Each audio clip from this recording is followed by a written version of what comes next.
Welcome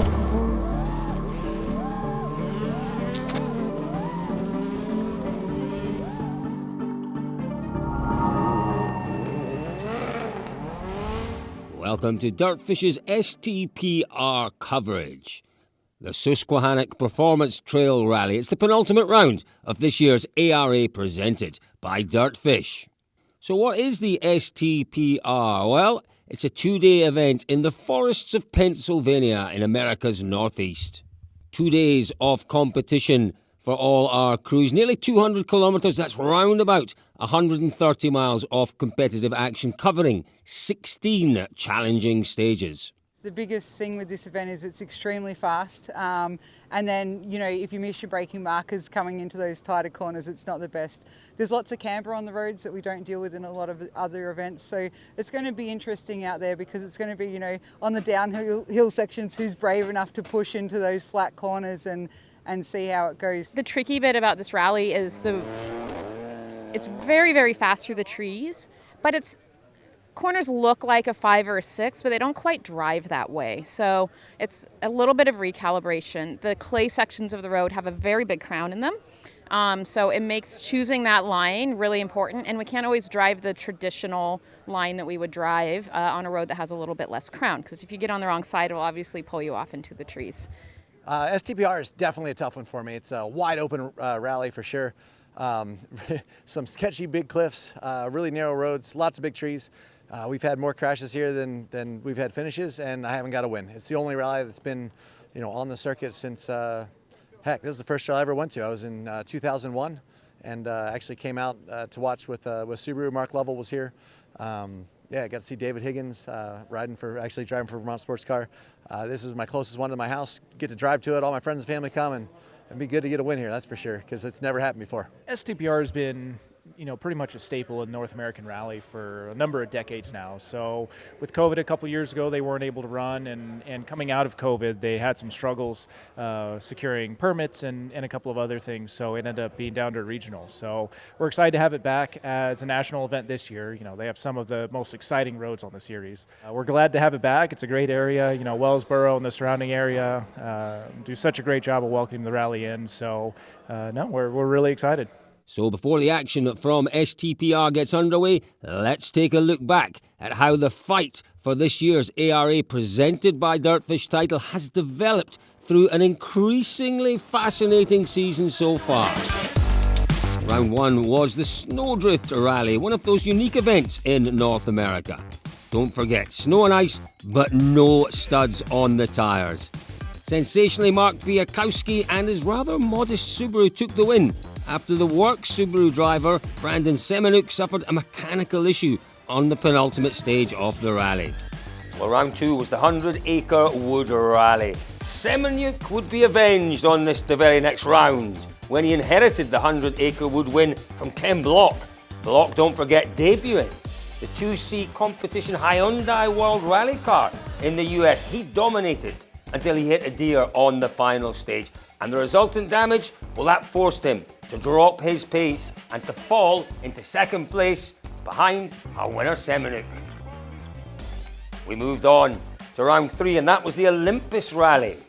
And well, things went from bad to worse for Block on this one. A terrifying head-on crash with a tree resulting in a huge 12G impact. And clearly, no points from round three. Instead, it was left for Semeniuk to win once again, leading home his Subaru teammate Travis Pastrana.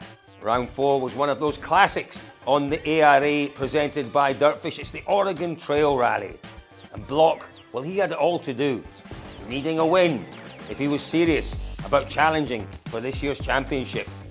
But that's exactly what he delivered in controlled and commanding style, shading the Subarus of Semeniuk and Pastrana by just shy of a minute. Round five was the Southern Ohio Forest Rally, where Ken Block made it back-to-back wins in the ARA presented by DirtFish. But perhaps the highlight of the event was Will Hudson claiming an outright podium on his Rally 2 debut.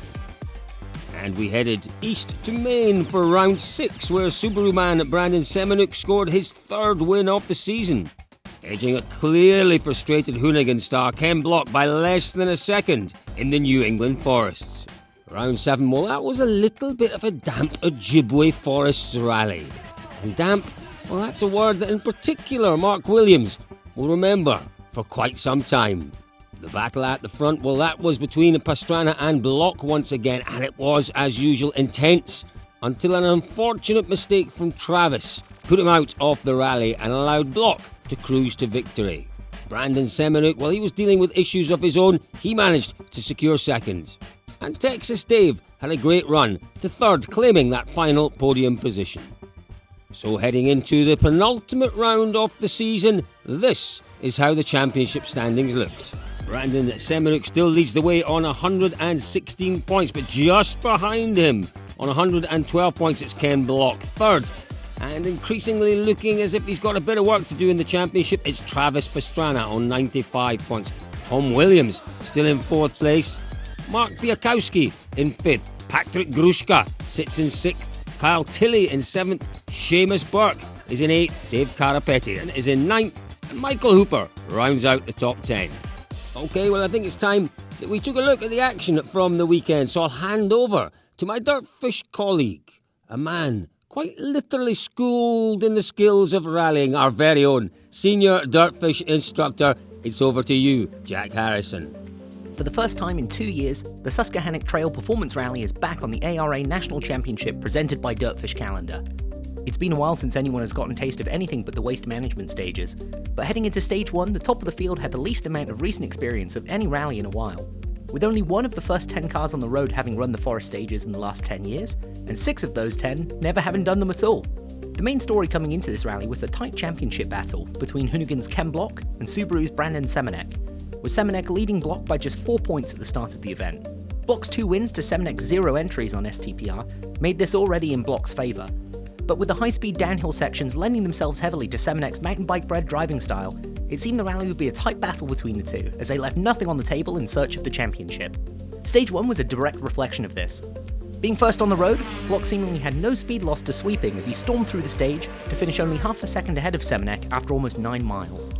Pastrana, who has been very open about STPR being his worst rally, was second on the road ahead of Seminouk. The 199 car had a very slight incident on the stage, leading to some rear bumper damage, but still finished the stage third, but already finding himself 24 seconds off of pace. The second stage saw the battle heat up even more, with Block pulling another 13 seconds off of Pastrana. Seminouk was a second ahead of Block at the first split of the stage, technically putting him in the lead of the rally. But before he could finish the stage to turn in a time, an off would take away his chances at a much-needed win at STPR. Coming around a slow corner with a notable crown, Seminouk slowed way down for what was likely the most heavily cautioned corner of the stage, but it still wasn't enough, as the rear end slid off the road, unfortunately taking the rest of the car with it. With Seminouk's car resting nose down against the trees, and a tree covering part of the road, the rest of the stage was cancelled, although Seminouk and co-driver Keaton Williams were both physically unharmed. DirtFish was at the scene at the start of the next stage to learn firsthand from those who saw it happen. We saw Keaton on the outside waving us down, but was okay. And then we got into the corner, and it looks like they came wide where that corner tightens. The back slid off. It looks like it just sucked the front off, and then they knocked down a small tree. That tree blocked the road, so Tom had stopped because he thought he couldn't pass. He hit, cancel stage, block road. When we got there, everything was okay. They were okay, and the rally safe, so everything was fine. Without Seminouk to push, Block pulled far away from the field, opening up a minute gap by the end of the first loop over Pastrana, with Tom Williams sitting third on his first rally back after missing the previous 3 rounds. Let's see how the competitors felt after the first 4 stages. It's a tough rally, and we were just going quick and having a good battle with Brandon. We were only half a second apart on the first stage, and so we knew it was going to be a tough morning, but unfortunately on the second stage, which is one of the toughest stages of the rally, he went off. So we still have an entire 3/4 of a rally to get through, and we're gonna do our best, but it takes a little bit of pressure off us not to have this tight battle with him for 12 more stages. Stage 2, just a stupid mistake. It was corner we had cautioned. Felt like I got the braking, felt like we were going quite slow through the bend, and it just we just didn't get the turn in that I was expecting. Just kind of lack of grip, and we got wide on the corner, and by the end of the corner we were rear wheels off, tagged a tree, and it just pulled us in. So it honestly looked a lot more dramatic than what it really was. But yeah, just a dumb mistake, I think, at the end of the day. Like, it seemed a bit surprising we went off where we did. You know, we went out and my goal was to make it through the first stage. I've been off there 3 times and had a little bit of a excursion to the edge of the woods at least, but it's a tough rally for us. Super fast, super technical. You know, unfortunately Brandon went off on stage 2. Ken's just been crushing us, so I don't know exactly what we need to change. We have a couple things that we think we can do to make it better, but being almost a minute down now, it's just let's, you know, keep going, keep charging, keep trying to do what we can to put some pressure on Ken, but also let's learn this power stage, because we get about half of the power stage today that we'll also be doing tomorrow for when it counts. So every point counts, and we're going to try to still be there in the end. It was a very frustrating first couple stages for me. I definitely underestimated how fast this rally was, and the trees are so close to the stage, so it was interesting. It took a bit of time to get into it, and the setup I'm struggling with. That's why I have my sheet here, because we're going to try and completely flip the car as the car's just throwing me around, and I really don't want to go off in this forest. Thankfully, the rest of the day saw much less drama, and Block easily held on to his lead. Pastrana stayed second, falling back only a few more seconds as Block backed off to preserve the car and the lead. Tom Williams also held on to his position, already somewhat in no man's land time-wise, with about 1 minute 40 seconds separating him from his nearest competitors in front and behind him. Texas Dave Carpathian sat fourth with Prodigy co-driver KJ Miller at his side for the first time. The duo also had a comfortable lead over their class at the end of the day, for hopefully an easy cruise to the win on day 2. 5th place overall had been held at times throughout day 1 by Patrick Grushko's open class Mitsubishi Mirage and Klim Fedorf's recently reshelled limited class Evo 4, as the two traded times back and forth. But both of them suffering massive mechanicals on the second running of Waste Management caused their competitive edge on STPR to come to an end. Taking their place in 5th was Alan Debasu, competing in his second ARA event, and 5th ever rally behind the wheel of a Ford Fiesta R5 Plus. Debasu had started out placing 13th on the first stage, and climbed his way back up over the following stages to hit the top 5 on the final stage of the day. 6th overall and first in his class was held by the two-wheel drive championship underdog Micah Nicholson in his 1986 Golf. Nicholson, with a fresh motor built and installed in under a week, battled hard against the famous V6 Escort of Seamus Burke, and the Lexus IS 350 of Michael Hooper for the class lead all day.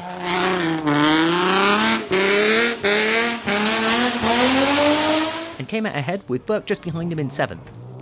Hooper had been on track for an 8th place finish, but mechanical issues on the final stage of the day dropped him back to 11th overall. 8th place was grabbed instead by the R5 Fiesta of Dave Wallingford, and 9th was held by the returning Dylan Murcott, who had to finish the last 3 stages with just one-wheel drive on his Subaru WRX STI, and the final car in the top 10 would be Lucy Block's R3 rally car. I've driven well. Travis didn't seem to be driving all that aggressively, so we've got a minute lead on him. We've had one little tire issue with the car, but other than that, it's been perfect. And yeah, I really enjoyed racing this Hyundai i20 WRC car this whole year, but especially today. I felt a little bit more comfortable the second half of the day, really focusing on kind of the power stage. We had the second half of what we'll run on the power stage for tomorrow. That was the only stage that we actually got a stage win on, so I know Ken had some issues and probably backed it down quite a bit. So unfortunately with Brandon out, it's really important for Subaru's hopes for the championship that we take any points that we can for Ken. So that power stage, even that 1 point, could be the difference in a championship for Brandon. KJ, you want to tell them about our day? Oh, it was awesome. I loved the waste management stage. I mean, overall, a very fast day, but pretty clean. Kept it clean, and yeah, not too many big moments, but yeah, I loved it. Hey, thanks, man, for not telling them about the bridge that I almost bought. The I don't know, there's a lot of them in there. Yeah. How about I just don't answer the question and then I don't jinx myself, right? KJ can answer it. Yeah, I have no idea.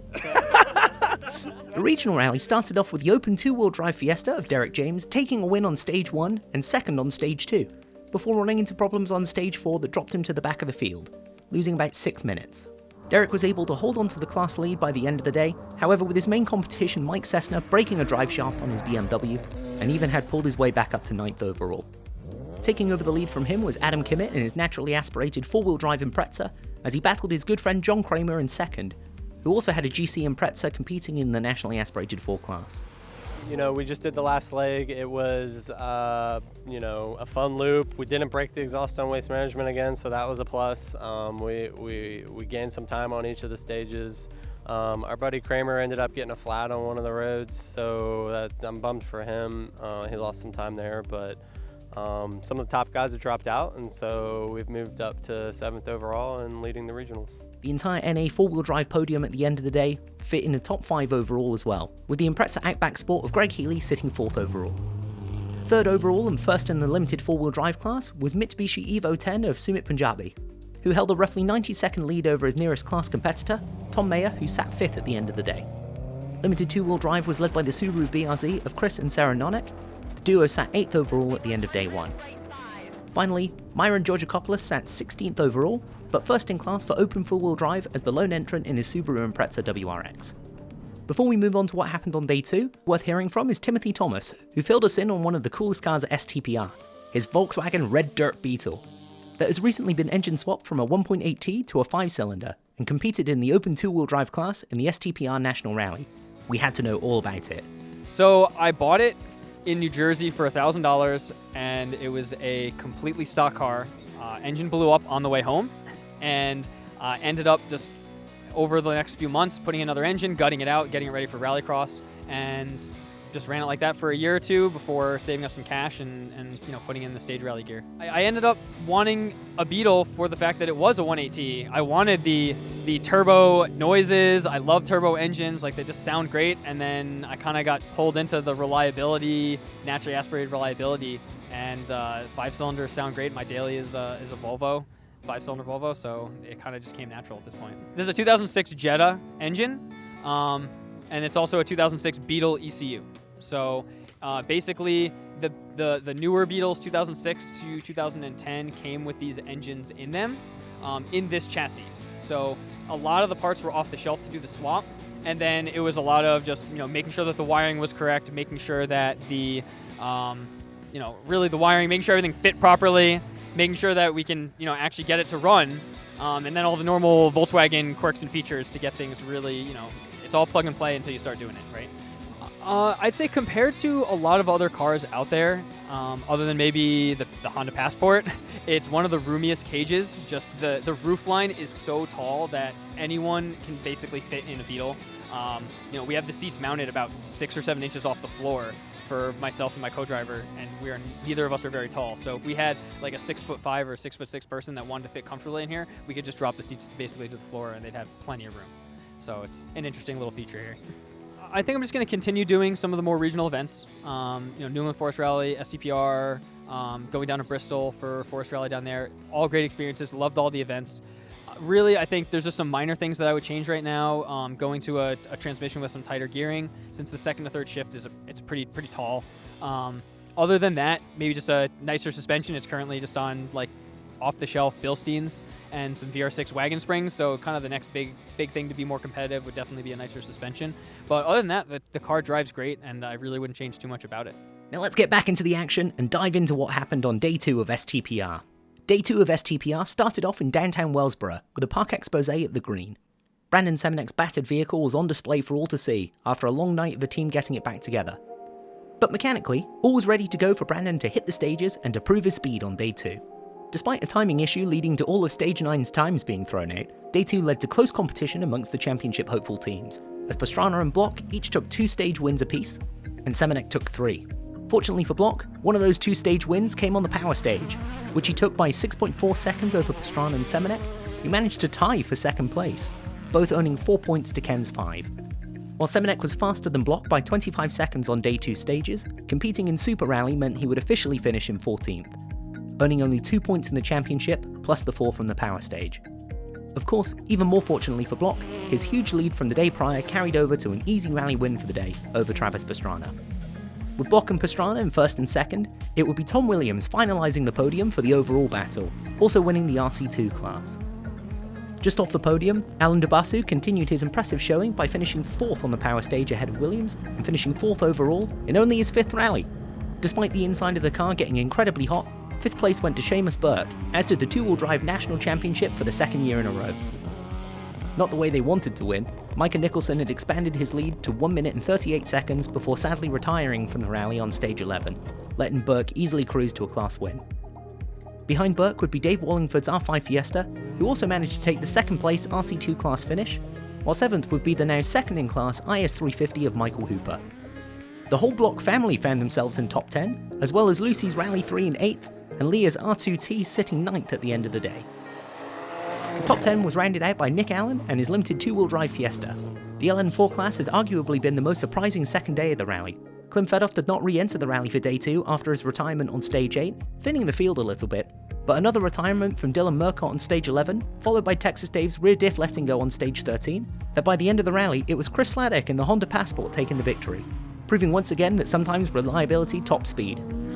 The victory also means that Sladek and the Honda team lead the LM4 Championship by 8 points, heading into the final round of the year. One notable result from day 2 came from Patrick Grushka.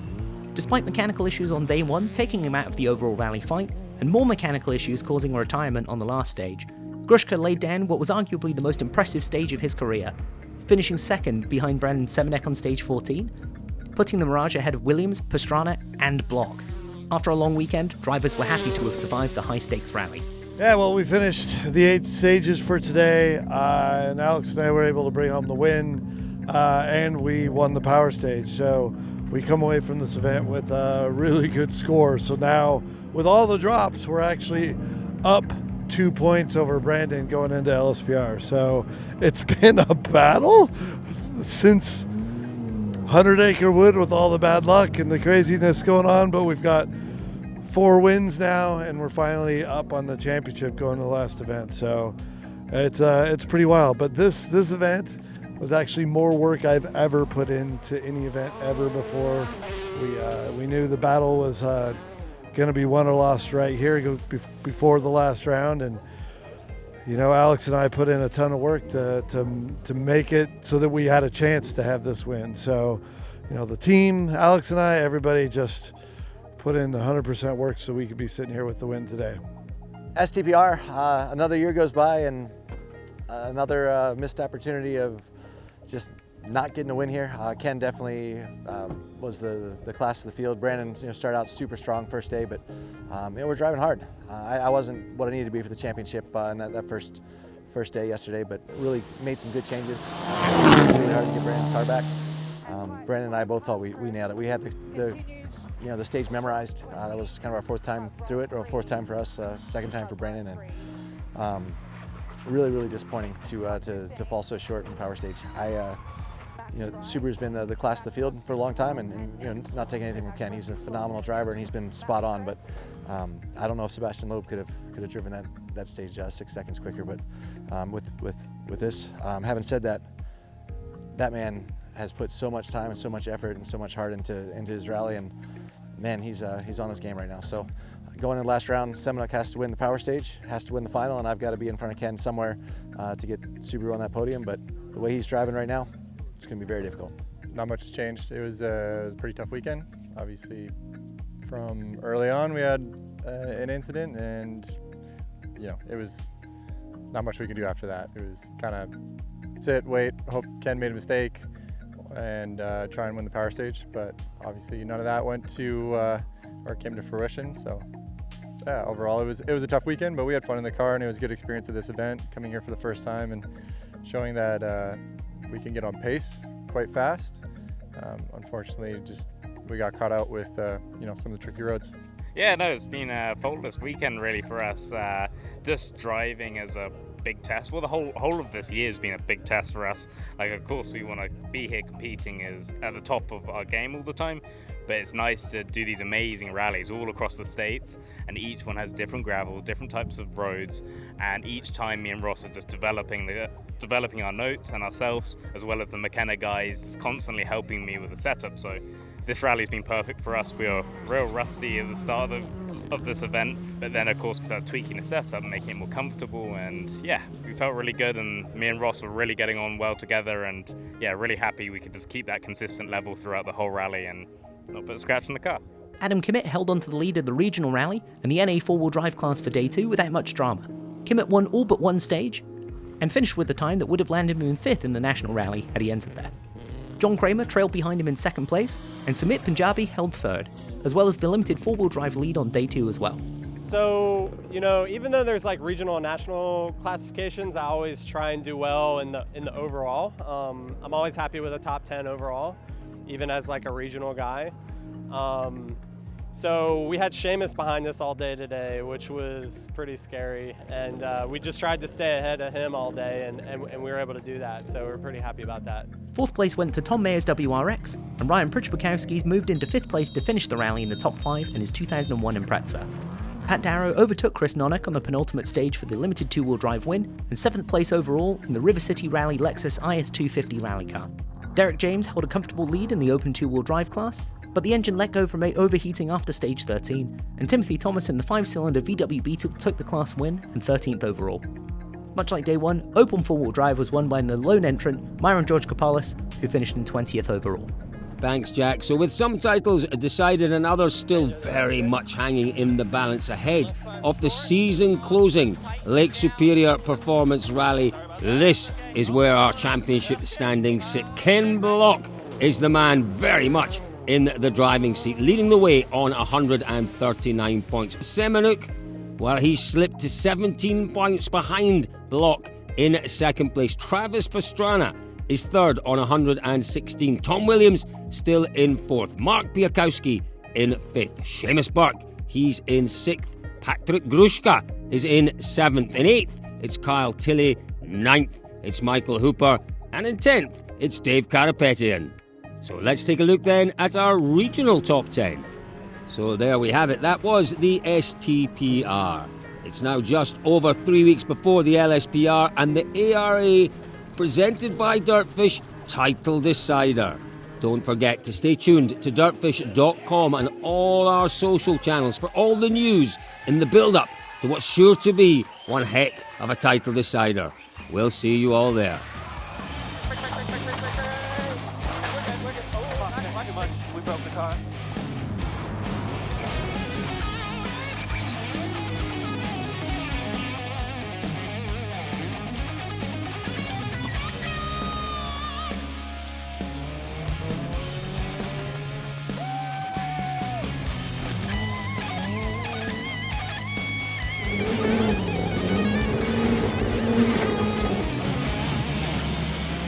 Lassú meg. Okidoki, 30 vagyok. Long, tightens extra long. There's a triple caution. Oh, well, we got a triple caution there. Sorry, I didn't mean to get you that bad out of shape. Well, triple caution means we're gonna die, so I don't know. Call it if it ain't there.